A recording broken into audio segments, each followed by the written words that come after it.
Mes chers confrères, bonjour. Lors de sa séance du 3 octobre 2023, le Conseil de l'Ordre a eu à examiner principalement deux sujets. Le premier sujet, ce sont les incidents en garde à vue rencontrés par les confrères de permanence garde à vue. Et le deuxième sujet, c'est un guide de bonne pratique qui est en train d'être élaboré sur la communication des avocats, communication à la télévision, dans les réseaux sociaux, sur Internet. Le premier sujet, les incidents en garde à vue. Les incidents sont principalement les suivants. Les officiers de police judiciaire font patienter pendant plusieurs heures nos confrères avant qu'ils ne puissent voir le gardé à vue et s'entretenir avec lui et procéder aux auditions et confrontations. Ils les font patienter 1 heure, 2 heures, c'est même arrivé 3 ou 4 heures. Certaines fois même, ils descendent les voir en salle d'attente pour leur dire au bout de 2 ou 3 heures que finalement le gardé à vue ne veut pas d'avocat.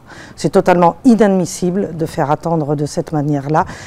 La fouille visuelle des sacs à l'entrée des commissariats est aussi un problème.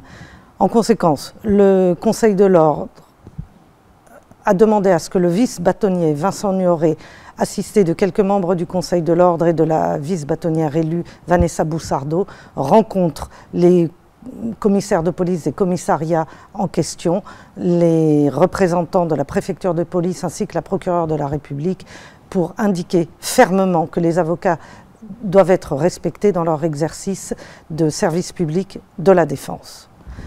Le deuxième sujet abordé a été l'élaboration d'un guide de bonne pratique de communication des avocats, que ce soit devant la télévision, les réseaux sociaux, Internet.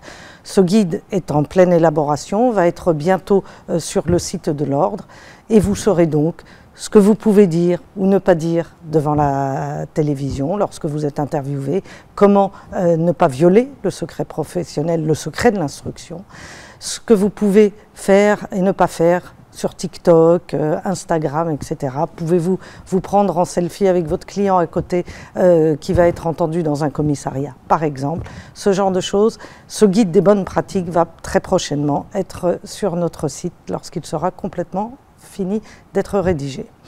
Je vous remercie.